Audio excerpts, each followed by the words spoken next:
every single one of you out there busting hump, doing all this fun stuff. So we are that family. Yes, we are that family that now going on over 2 weeks has had our house decorated for Christmas.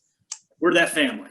Okay. So with that being said, my son loves anything loud, right? As you can imagine, loves trains, loves Christmas. So what better movie than the Polar Express? So yesterday morning, we're sitting there on the couch, and he, of course, doesn't care that, you know, it's the weekend and he doesn't want to sleep in because he's up at 5:45. And we're just like, seriously, Cash? Like the 1 day, 2 days, mom and dad finally kind of sort of get to sleep in. He's like, to hell with you two. Like, I'm up, I'm ready to party. So I tell Kelsey, I'm like, you just stay in bed for a little bit. Let me go hang out with Cash.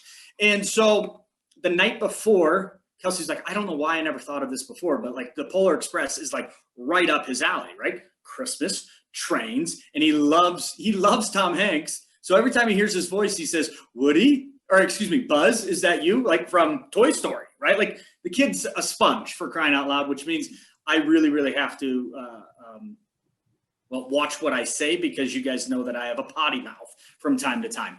And so it is Woody, by the way. Yes, you're right. Sorry. You were right. So here's the quote that I was sitting there.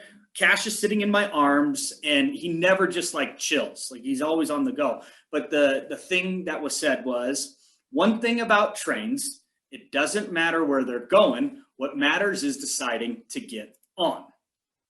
So I liken that to what we're planning on doing in 2021. 2020 has been a really, really, really bizarre world that we've lived in. And in fact, it sounds like in Grand Junction, you guys have sort of scaled back even more. I know in Bozeman, we're scaling back some of the other deals. It's not quite phase one. It's not quite phase two. It's sort of this hybrid approach.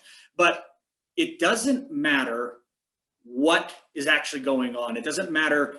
Like I love the quote, right? It's just a matter of like where it's going. So the question is, what are you going to do in 2021 that is going to be different than 2020? I had an amazing meeting with an agent in another market just this past weekend. It was Friday, excuse me. And guys, she's going to do 125 units by herself. She doesn't have transaction concierge. She doesn't have a marketing team. She doesn't even have a buyer's agent. She doesn't have an assistant of any sort. And so what was really, really interesting was, here's a woman, a mother of three, mind you, is going to do 125 units by herself.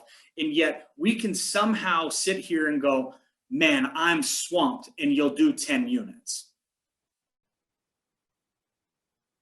So think about what you can tweak, what you can become better at in 2021, but you got to do it today. You got to do it tomorrow. You got to do it at that business plan meeting in the first part of December, because those actions that you implement today will finally kick into gear first part of January. You can't build your business January 1st or January 2nd and say, I'm going to make all these changes, because it's not going to happen until mid-March. And by then we're too busy. Okay. So we're going on spring breaks with the kids. We're going on ski trips. We're doing all of the fun shit that we love to do in our markets. Dang it, sorry, T. But guys, you have to figure out where you're going, because the train is leaving. It's just a matter if you're going to hop on the darn thing. So you have to continue to grow your business. You have to continue to get better. You have to continue to work on your skill set, because just like we saw from March of 2020 till about mid-June, the market, real estate as a whole, in those 8 to 12 weeks, progressed 10 years in the industry. Everything changed the way we did business. And everything will continue to change if we have more rollbacks, if we have to do things remotely, more remotely. People are coming to our areas, and if you're not meeting that potential client where they're at, start there. If you've already invested in time, energy, tools through the platforms that Distinctive Properties gives you, awesome. Do more of it. If you don't have enough leads filling up, you probably cannot see this, but my assassins, we've been focusing on the 0 to 3, meaning how many more people can we cram in that 0 to 3 month lead funnel? That needs to be the focus. So do whatever it takes today in order to build that future for yourself tomorrow. And remember, that train's leaving. Question is if you're going to hop on or not. So happy Monday. Thank you guys so very, very much for tuning in. And if you guys are not in the Christmas spirit, I suggest you jump on that train.